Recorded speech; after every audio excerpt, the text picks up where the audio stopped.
Hello, everybody, and welcome to another episode of the Grief Let's Talk About It podcast. And happy Sunday to everyone. And as always, if this is going to be your first time tuning in, do me a favor, head up to that YouTube channel, hit that subscribe button, hit that bell notification, and that way you'll be notified every time we drop a new episode. Now, we have a very special guest for you guys today.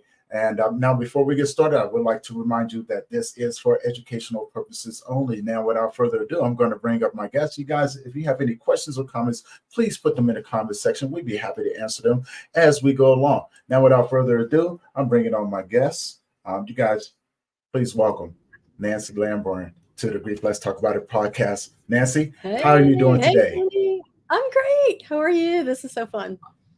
I am doing well. I've been looking forward to it since we talked the last time. I was like, you know what? I am looking forward to having this conversation. Me too. we had a blast even when we wasn't recording. I was like, we could have recorded this and had a whole podcast. Yeah, we talked about a lot of stuff, didn't we? It was great. We did. It was. I enjoyed our conversation, which makes this just that much more exciting for me, right? You know, because I know that we clicked. I know that we had a great time. We had a great conversation. Now, before we get started, introduce yourself and tell people where you're from. Absolutely. So my name is Nanci Lamborn. I'm from the Metro Atlanta area. Spent most of my life in Georgia, but been around other states a little bit. But this is home for sure. Currently, I'm an ordained minister. I'm a licensed chaplain. I do ministry full-time with hurting people, and got 3 grandchildren and a big garden and lots of chickens. And I'm also an author. I just published my first book.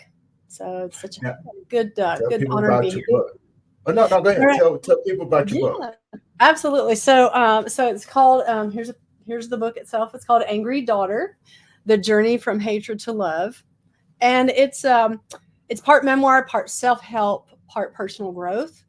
It started out as a straight memoir, but just as I began to write more and the Lord began to fill in the gaps, it became more of a self-help because as readers are going through it, and the chapters are topical. So one chapter's on grief, one chapter's on anger, one chapter's on shame. There, at the end of every chapter, there's a short couple sentences of a prayer that I would actually have prayed to deal with that particular thing, how I prayed to deal with grief, how I prayed to deal with shame.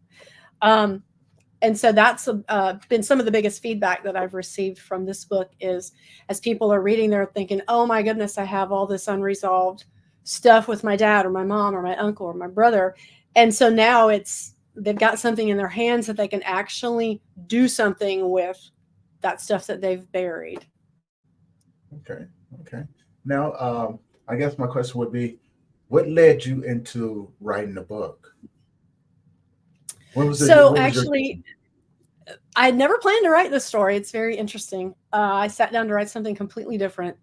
But as soon as I used pen and paper, I didn't type this out. But as soon as I put pen to paper, the whole first chapter just popped out, and the chapter's on grief. And my mom had passed away, just been over 2 years now. And the whole story is she didn't like me and I didn't like her. Pretty basic. And she had a chance to defend and protect me from abuse that she knew about, and she couldn't do anything. Mm-hmm. And so this just undercurrent of anger permeated everything about my relationship with her. And I went through a transformational healing process, which I explain in the book. And so that launched me into the ministry I am now. But then my mom died without ever changing, without us reconciling. The relationship never became this sweet, loving, close, nurturing relationship. I never had that. And so that's actually part of the story of grief, is learning how to grieve someone that I didn't like a whole lot for most of my life. And I was thinking before we joined today, I remember distinctly the first moment that I became aware that I actually missed my mom. She had been gone for maybe 6 months. She'd passed away about 6 months prior. And that's kind of a long time for you not to grieve a parent and miss them. But because of our relationship, because of her brokenness, her toxicity, I didn't miss her when we weren't together. And it was somewhat of a pivotal healing moment for me that I found myself in the middle of a restaurant with tears thinking, what is happening? Why am I? And God just was like, you miss your mom and it's okay. And so that really was a first step towards what I would call the grieving process. Um, but writing the story itself um, has actually been part of the grief journey. It's every chapter goes through a traumatic part of my life, a painful or harmful or ugly or um, embarrassing time of my life when I was younger. But then it pulls it forward to, well, what have I done with it now? And what has God done with it now? And how am I free of it now?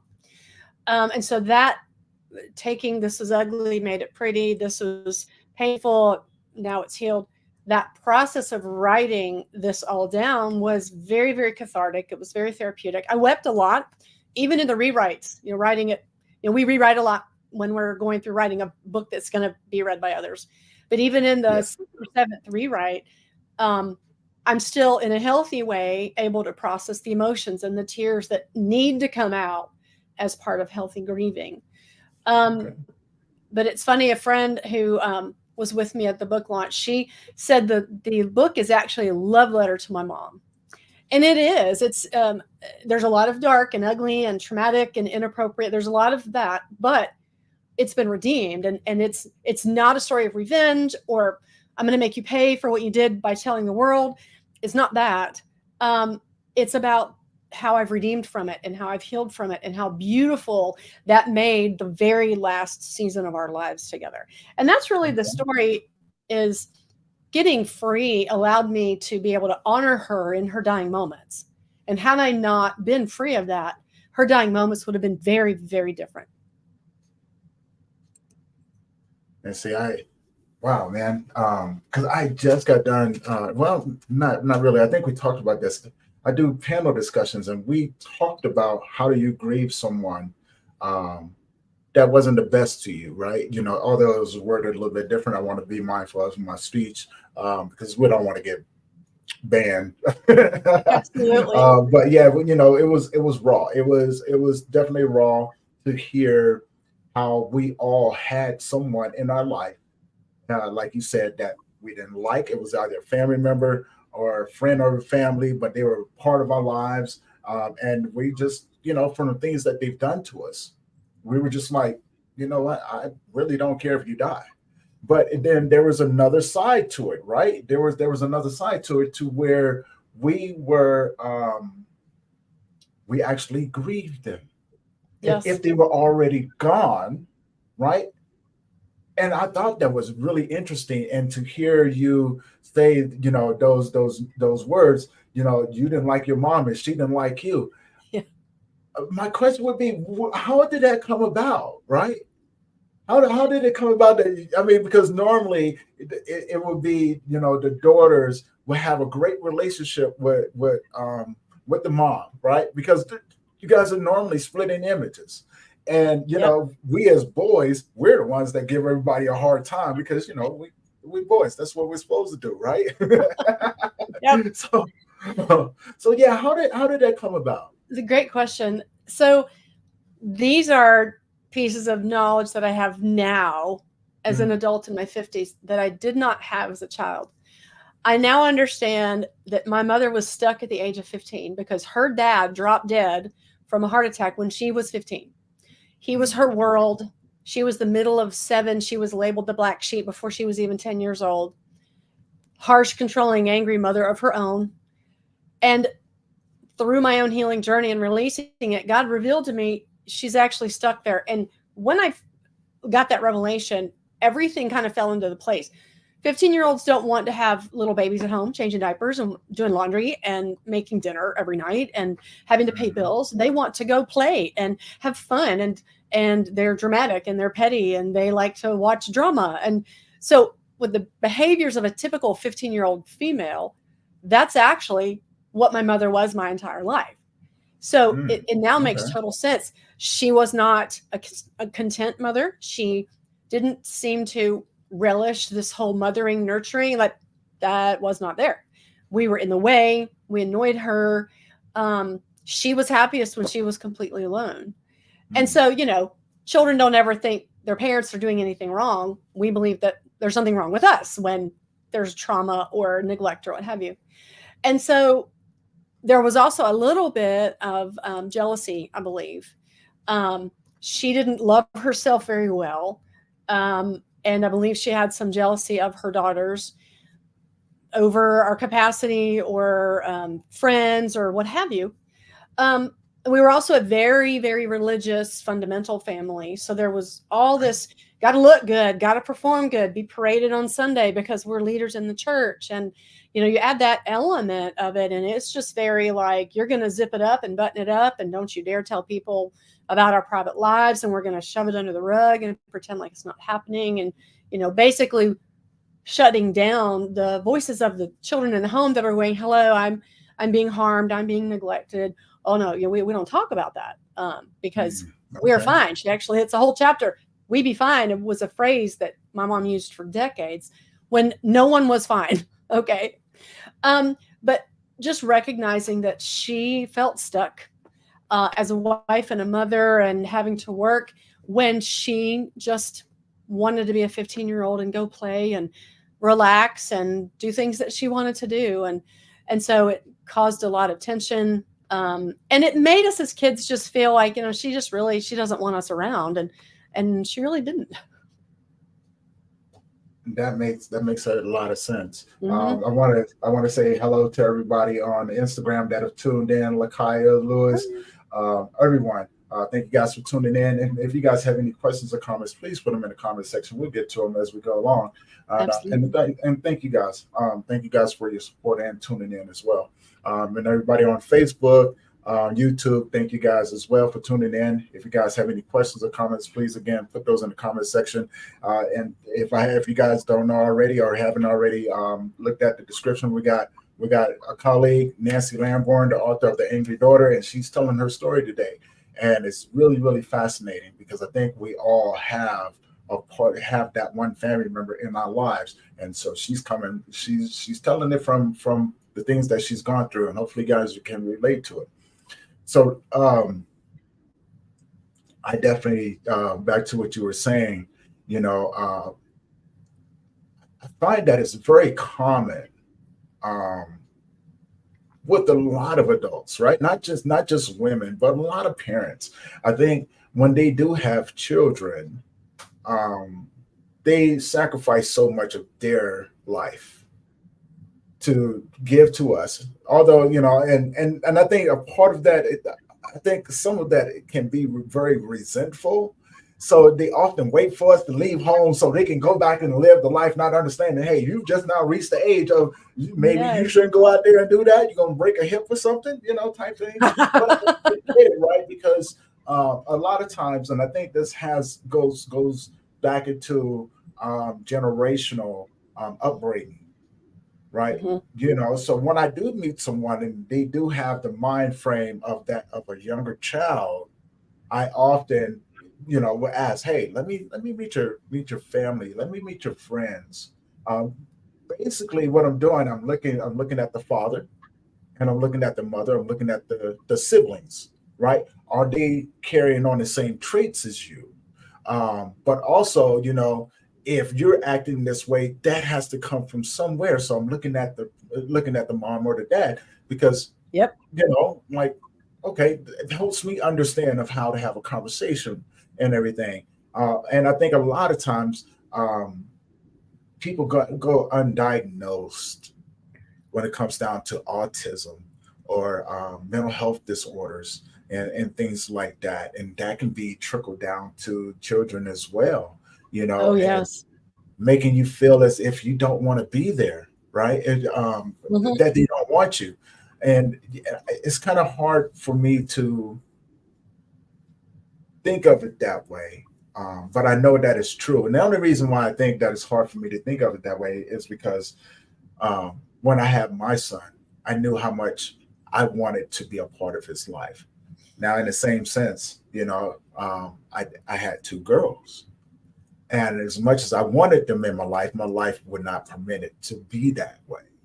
So in turn, I carried around a lot of anger, which sounds like over a period of time, your healing process made you go back and address Yes. address that anger and maybe, find some sort of forgiveness moving forward, right? Um, Absolutely. And you know okay. what we won't feel, we can't heal, right?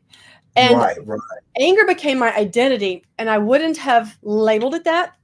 I was high and mighty and proud in my religion, very judgmental. I was offended at everyone and everything all the time in adulthood. Mm, And okay. I never would have connected that it all was rooted back in this extreme hatred of my mom. And Mm, I'd never known what peace was. I'd never lived in a household of peace. And once I was able to experience this kind of transformational prayer, this forgiveness, this releasing, that anger that had permeated every part of my life, it just simply dissolved almost overnight. And it took a little getting used to. Wow, this is peace. Like, oh my, I've never felt this before. This is new and different. And right. so it's really like my own lenses fell off, and I began to just love people where they were. And I used to be the road rager and the person screaming at the old lady at the stop sign and cursing. And I mean, I was just vile on a regular basis, but I thought that's simply how life is, and this is what we do, because that's what I'd seen, right? My mom slammed doors and threw things when she was angry. Guess what? So did I. Right. And so when I released all of that, and it's about me, yes, I was forgiving her, but I wasn't forgiving her for her. I was forgiving her for me and God. And when I did that, it was almost like the foundation of my life had been built on that very strong emotion. And Mm, when that was gone, I could just be comfortable, and wow, things don't offend me. I write in the book that my mom's power to hurt me had completely vanished because she never changed. But even just these things that offended me in life, like, I just was able to see them for what they were, and they weren't about me. I learned a lot. This is not about me. Their behavior towards me has nothing to do with me. And that's very, very freeing. mm. A lot of people don't get that, but I understood what you were saying right there. A lot of people, I think they look for reasons to be offended, Oh, yes. right? Oh, I did. I know that I did. Yeah. Okay, yeah. So and I think in a lot of ways it's like human nature, right? Especially if you have a very strong feeling towards someone, you would look for reasons to kind of like attack them, Oh, sure. Yes. right? It gives me I power, know this right? because I was. Go ahead. I was going to say it gives me power. Anger gives me a lot of power. And if Okay, I okay. can find something to make me more powerful than you are, then I win in my heart and mind, right? Mm, This is all here. But if I can find some little something to be offended again at you about, I'm superior to you, I have power over you, and it's a cycle. okay, okay. That makes perfect sense. Um, and I've been in situations to where I had to learn because anger anger had been a second language that if I was angry because I didn't know how to put words to what I was feeling. And anger was my go-to because ever since I was a kid, whenever I got into something, I was always told, you better man up, don't you cry, I'm gonna give you something to cry about, right? Yes, And so yes. again, right, what I'm saying? It's like, so if I Get your can't own switch. cry, I got to get angry. But what I realized as I got older too, the rough and raw reality of it was that anger was my way of showing the emotions that I was never allowed to show. Although it Yes. gave me power because when I got angry, I got violent. And that violence will often go to an altercation of, physical, right? Oh, What I'm yeah. saying? If I could hurt you, like I win. I win, It doesn't matter. It doesn't matter if you did anything to deserve it or not. This is what I'm going to do.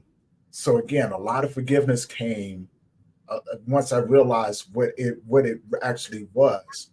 A lot of patience, a lot of grace, a lot of going back and apologizing through the humility um, for the lack of understanding of what I was going through, right? And so therefore came, the healing process, and finding like there was other ways, there was better ways of dealing with things, like responding, because I realized that the reactional part, at least for me in general, was more emotional, and the response part was more of rational, right? So I had to distinguish the two, and in turn, I began to label my own emotions. And no one ever said, "Hey, this is the way it's supposed to be," or anything like that. I just kind of figured it out. It was like I better start putting a name to these emotions, like despair and sorrow, true anger, um, humbleness, humility, being afraid, all of those different things. And I think where the challenge with a lot of people is that we do not know how to label what we're going through. So in turn, that angry part is the catalyst that we often go to and go, you know what? It is what it is, right? Yep. I know so many people that hate that phrase, but those of us that understand it, we actually understand it like it is what it is, right? And you said something that you were never given language around what you were really feeling, and that's so true. That's a gift. We're told, "Quit crying, or I'll give you something to cry about." Mm-hmm. So what that tells you is my need to cry the first time is invalid, and Yes. you're bullying me into submission and silence, which makes me voiceless, and that is an injustice to me. And so, especially in the culture where we were raised in, nobody talked about feeling offended or neglected, or feeling overlooked, or feeling belittled, or whatever the emotions were. And so anger is a really nice mask for all of those things. Anger is a really great mask for fear. And I began to learn that, I was victimized much of my life. And so anger, again, since it gave me power, I would bow up and buck up, because truthfully inside I was terrified, but my anger made me bigger and stronger and more powerful. And so it was a go-to when I was actually petrified. And so when we not only learn ourselves to talk about, name the emotions, differentiate the emotions, find out where it's coming from, but also pass those on to our children. One of the greatest gifts we can do, you talked about the generational stuff, we can heal a generation by giving language to our children and our grandchildren about the emotions they're feeling, and acknowledge that they're allowed to feel it, right? And we were told we weren't allowed to feel this way or this way or this way. You can feel happy, but don't you feel sad, or don't you grieve, or don't you dare act like you're scared, whatever it is. But when we equip our next generations with languages and the feelings wheel and all those things, and we validate it in the moment, they're not going to have all of these same emotional hangups that we have fought for decades, because they're going to be healthy. Very true. That's very true. Real Ron, thank you for tuning in. And yes, you're absolutely right. Very true. Like brilliant. Nanci is brilliant and she's talking about something that we've all gone through. So if you have any questions or comments, please put them in the comment section, man, and we'll get to you. But thank you for tuning in as well. So back to what you were saying, being told those different things, especially as children. Now, as we become adults, I guess my question would be, how did that, that what we was taught, what you were taught, and carrying all of that, and how did it affect your relationships with like other family member and friends? How you doing, Fraser? How you doing today, brother? Thank you for tuning in. So with other family members, given what was happening in our household, you learn to hide things. You can't share all of the truth. And, you don't have close friends coming over when there's things happening in your house that are inappropriate. And so you don't really develop a lot of close, intimate, personal friendships. Everyone has to be kept at a distance because nobody can be let in to hear and see the truth. We would pop the lid off and our world would collapse. And so with relationship with most other people who are just very superficial, I have friends, from high school I still keep in touch with. And that's been, over 30 years now. And they've never heard my story. They're reading my book and going, what? I never knew this was happening. And oh, by the way, me too. Right. And so it taught me to keep people at a distance, that intimacy was unsafe and vulnerability was unsafe. But I also learned to control, right? Where I have to control every relationship, every environment. I have to know what's coming when and who it's coming from. And so we pick up this need to control things because the underlying belief is if I lose control, I'm going to be victimized or bullied or voiceless or powerless. None of those things are fruits of the spirit, right? So with relationships, it's really only been in the last 10 years, when I've been through so much my own healing journey, that for the first time, I now have a tribe and people that are intimate and know every detail, and I can call and chat and we can share each other's lives without shame or embarrassment. And so it's really, I didn't have that really until much later in life because it wasn't ever safe. Right. So yeah, and we talk about grief, like that's something we have to grieve, right? Not only do we grieve the loss of people, but we have to grieve what wasn't and what won't be, right? I've had to learn how to grieve that I never had that sweet, loving, intimate, close relationship with my mom or friends that, oh, wow, we've known each other intimately since 10th grade or what have you. And grieving what won't be is that, I won't ever have that relationship with my mom because now she's with the Lord. So grief has been an interesting part of that.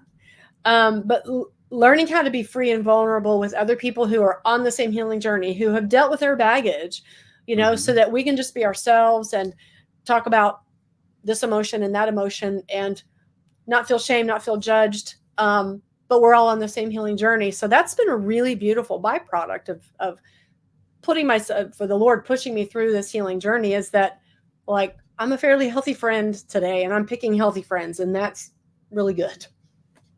Nice. I love that. I guess my question would be, how long, when was your aha moment to help you realize and actually begin to push you to that point? So there were two aha moments. The first was when I had to flee from domestic violence with what I could carry. And I had to leave everything else behind, my children, what we could carry. And we literally had to go underground for about a year. And I was in my 30s. And, when you're in domestic violence, which often comes out of childhood trauma because you see yourself as a victim and then you attract more abusers, you're isolated. No one knows the truth. And so once I got out of that and realized what I had normalized, which was shocking to me, but I found a wonderful therapist for the first time in my entire life who began to address the childhood trauma. And I was in my mid-30s before I ever told someone in a position like this about childhood. And he was really pivotal in beginning to heal that element of the things I experienced. That actually didn't have anything to do with my mom. It had to do with the other abusers that were in the family. But it was really a freeing time. But the second aha moment really didn't come until someone else who was whole and healthy recognized in me the source of all my rage and my anger. And this woman became my mentor, and she lovingly sat down with me one day and took me through my first really transformational healing prayer type session. We call it the empty chair exercise. And she had a notepad, and she had me name every single specific infraction with my mom and how it made me feel.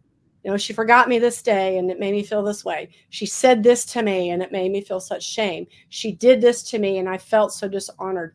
And it was pages of information, right? Okay. But then through this very healing and gentle process, she led me to forgive every single thing on that list. And the empty chair exercise is that you imagine your offender sits right in front of you and you speak as if they're there. Mom, I choose to forgive you for forgetting me and how bad that made me feel. Mom, I forgive you for blaming me what so-and-so did for what so-and-so did to me when I was 6 years old. And I forgive you for the shame that put on my life. I didn't deserve that. Mom, I forgive you for never being pleased with me and how that has hurt my life.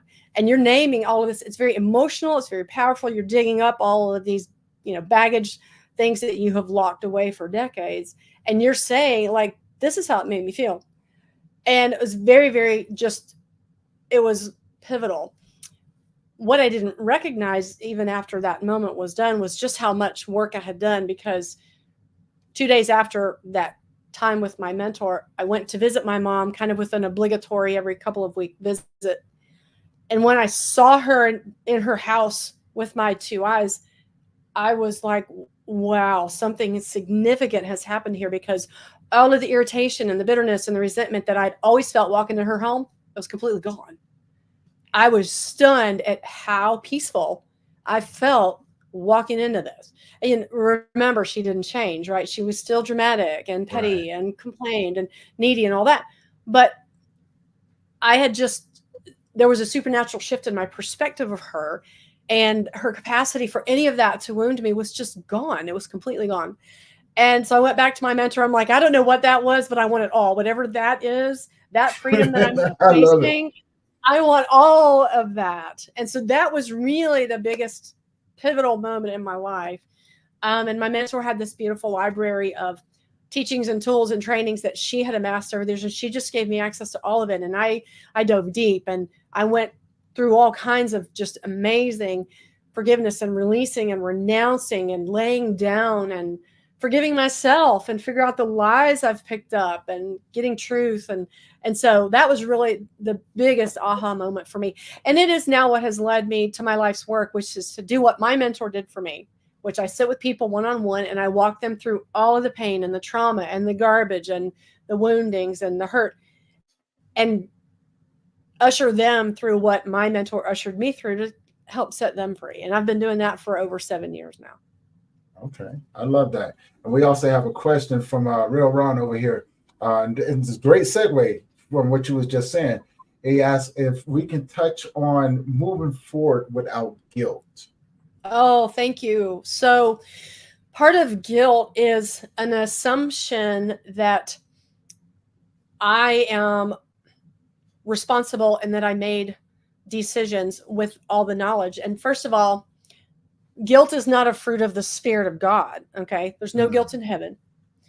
I may have actually done something wrong. I rebelled against my mom. I would cuss her up one side and down the other. I wasn't the perfect poster child either. And I was pretty rebellious myself.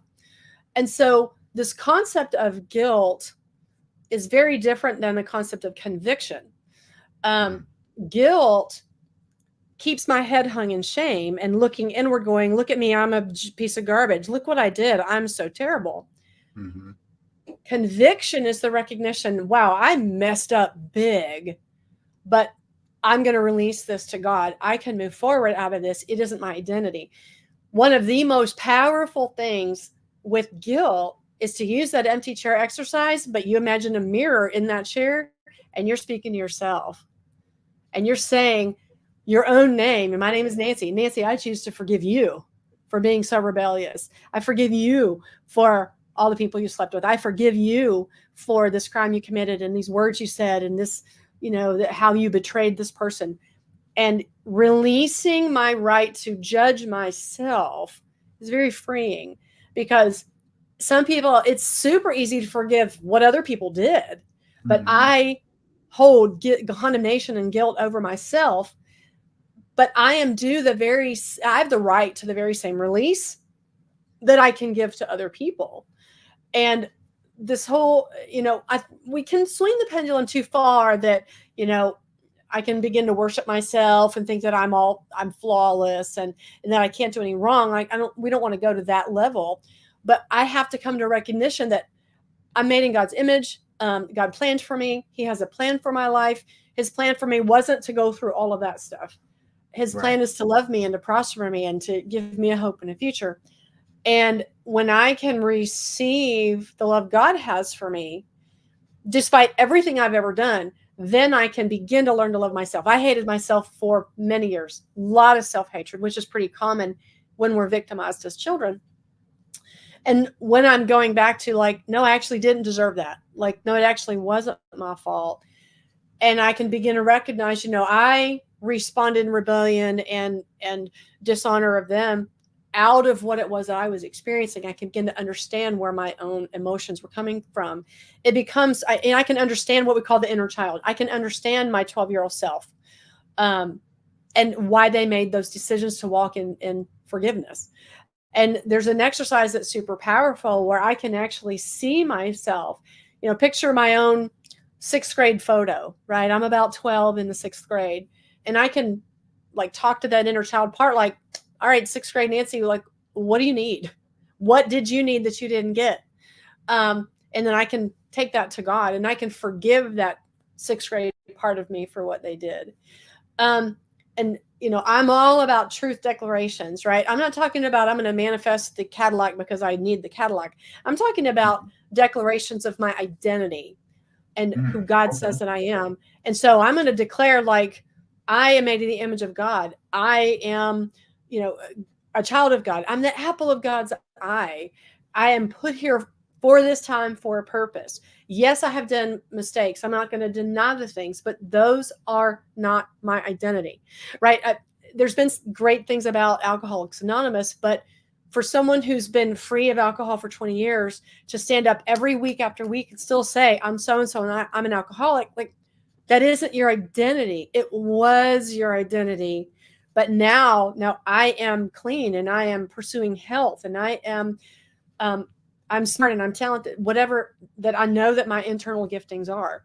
When I begin to recognize my own intrinsic value, learn how to receive praise and thanks and acknowledgement from other people, then I can begin to walk and wait a minute, no, like, I actually am okay, right?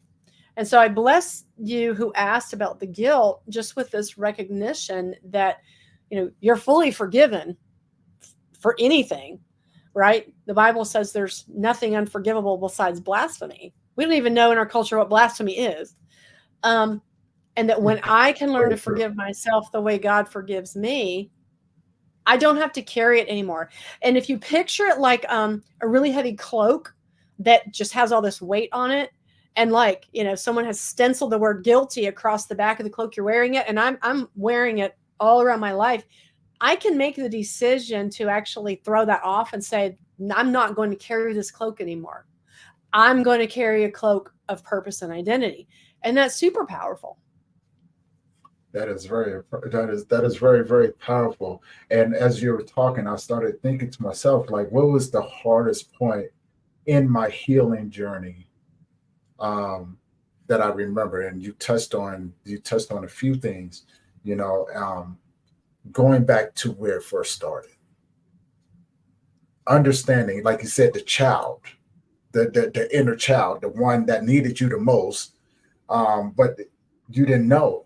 Right? You didn't know. So in the healing journey, I think this is where a lot of people back off or become afraid when they begin the healing process, because I think a lot of people are under the impression that healing is easy.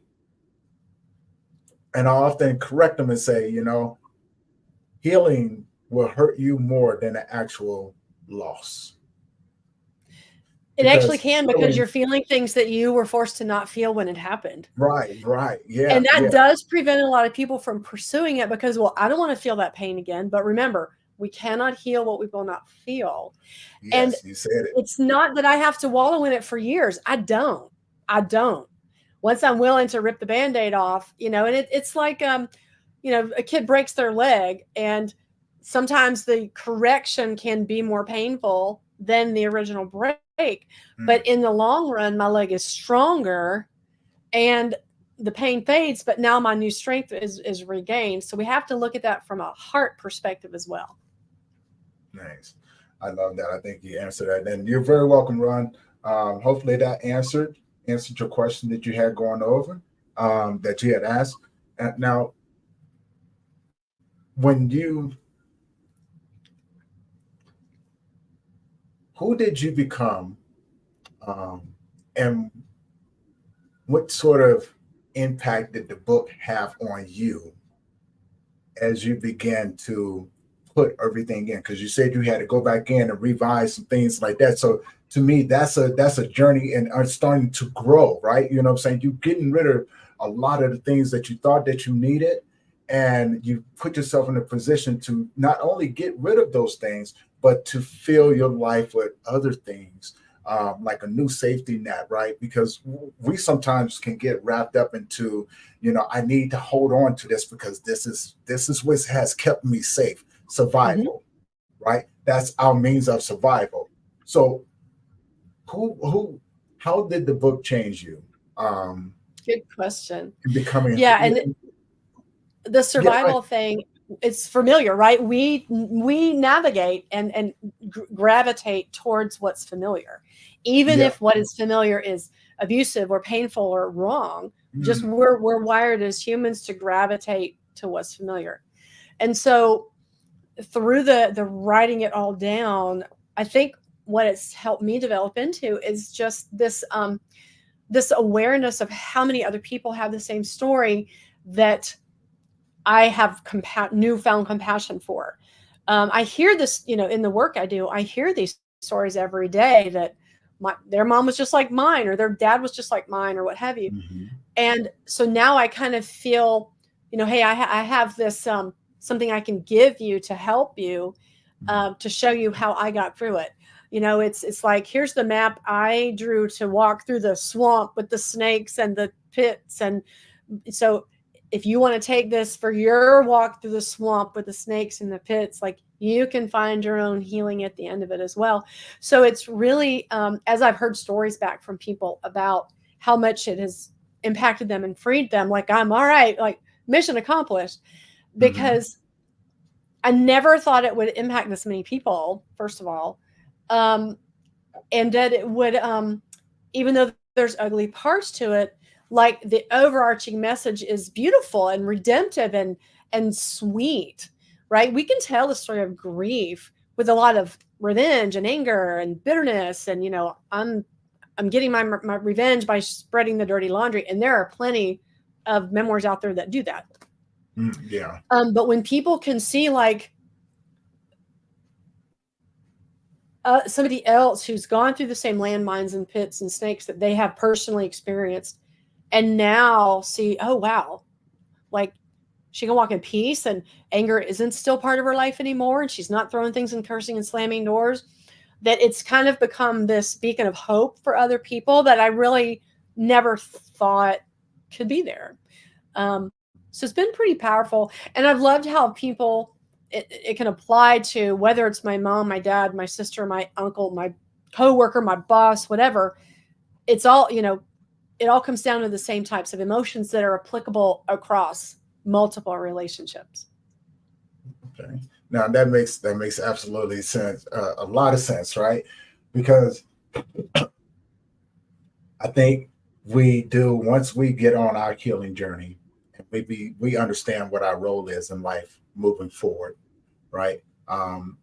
We begin to teach ourselves, and apply the things that we've gone through and look for a commonality across the board from the people that we interact with, right? Because if we can find the commonality across the board, it helps us to have those conversations with them, but also it also helps us to help navigate how to move them in a direction to where they begin to find a path of their own healing. Because it's a love language, right? It's the love Yes. language. It's Yes. unspoken words, right? But we show it by actions, right? Like, oh, whoa, Mm-hmm. and then instead of we have a deeper empathy because of the depth of understanding that we have because of our own experience. Absolutely. Empathy and compassion. I never had used to carry any of that. Mm, I just, okay. it was absent. And now it comes easily, and I can weep with those who weep and mourn with those who mourn and commiserate. And, but we don't wallow there, right? Right. It creates these, healthy in a way, just experiential bonds. Like that happened to me too. And here's where I am with it. If you're, if you're ready to start down that journey. So it's super powerful to be able to share stories like this. I'm part of a huge national ministry, actually for widows. I'm not a widow, but I just landed in this ministry, and it's young widows, and them sharing their stories of grief with each other and watching like, oh, I never knew anyone walked that exact same journey that I did. It creates community and connection that we never thought was possible. It does. It does. Wow. So much great information right there. So much great information. Where can people find your book? So my website is lambornauthor.inc, but it's INK, like ink from a pen. So lambornauthor.inc. The book is called Angry Daughter, A Journey from Hatred to Love, and it's on Amazon, both in Kindle Unlimited and in print paperback. And it's also actually on Google Play as an ebook. So any of those ways will get you there. Nice. And also, if people are looking to find information about the community, about the young widows, where can they find that at? We had somebody ask that over here on Instagram. Yes. Yeah. The organization is called Never Alone Widows. And so if you just Google Never Alone Widows, it will be the first thing that comes up. And so it's a ministry for young widows with young children still in the home. And it's chapters all over the country. It's beautiful, powerful, amazing ministry. So yeah, Never Alone Widows is the name of that. I love that. And now, where can people find you? I think I have all your information put in the description. Yeah, lambornauthor.inc. Instagram is at Lamborn Author. Facebook is at Lamborn Author. And Twitter is at Lamborn Author as well. It's all the same. Lamborn Author. Okay. Now, I always ask everybody this as we begin to wrap up. If you could leave the audience with something today, what would you leave them with? So I would leave you with permission to recognize that your grief journey is your journey, and you're free to grieve in the way you need to grieve. There's not a prescription for how we're supposed to grieve. And if there are voices that are wagging a finger at you that you're not over this yet and shaming you and saying, well, it's been 3 years, why aren't you? I want to give you permission to recognize that your journey is your journey.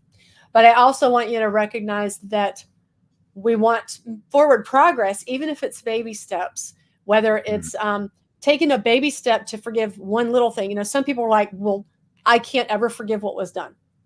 So I encourage people, all right, well, let's start with something small, maybe with someone else. Maybe my big wound is my mom or dad, but I can think about something my cousin did a year ago that hurt me a little bit.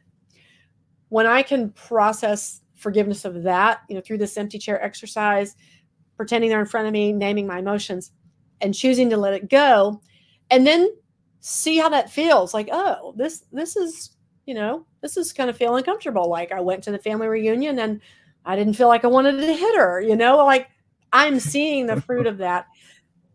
Forward progress, baby steps, is what I encourage people to just start somewhere. There's not a wrong place to start with it. But I also want to say, it's kind of the yellow brick road. It was a long winding journey, but at the end, right, was the palace and all of that. Like there is a beautiful castle with hope and peace and all of that. And it's available. And so I just want to leave people with hope that freedom from all of that is available. Nice. I love that. I definitely love that. Nanci, I want to say thank you for being on the show today. Thank you for sharing your journey with us. So many beautiful gems that you put out there. And I want to say, first and foremost, thank you for the work that you do. So needed out here in this world. I think we need more people out here who are on their healing journeys that can help other individuals get on their healing journeys as well. And thank you for everybody on Instagram who have tuned in. Thank you for everybody on Facebook who have tuned in. Hopefully you guys enjoyed these conversations. And if you do, if you haven't already, head over to my YouTube channel, hit that subscribe button, hit that bell notification so you'll be notified every time that we drop a new episode. And please do me a favor, go and check out Nanci's website, get her book, check it out. you guys won't be disappointed. She is doing some amazing things over there. And if you're looking for help, if you're a young widow, please go and find that information over there, and please start to get the help and the support that you need, because you guys aren't doing this alone, right? You know what I'm saying? You have people that's willing to walk with you, allow us to walk with you, and begin to take those first steps. As Nanci said, you ain't got to start. It's taking baby steps. It doesn't matter where you start. You just have to start. We can work on the rest of it. And for myself, this is going to conclude this episode of the Grief Let's Talk About It podcast. And hopefully you guys enjoyed it. And I am Tony Lynch. I'm your host. And until next time, you guys keep your head up. And remember, healing is a one day at a time. And it's having patience and grace with yourself. So, guys, love you. You guys have a good rest of your day. And we'll see you guys in the next episode. Thank you. You're welcome.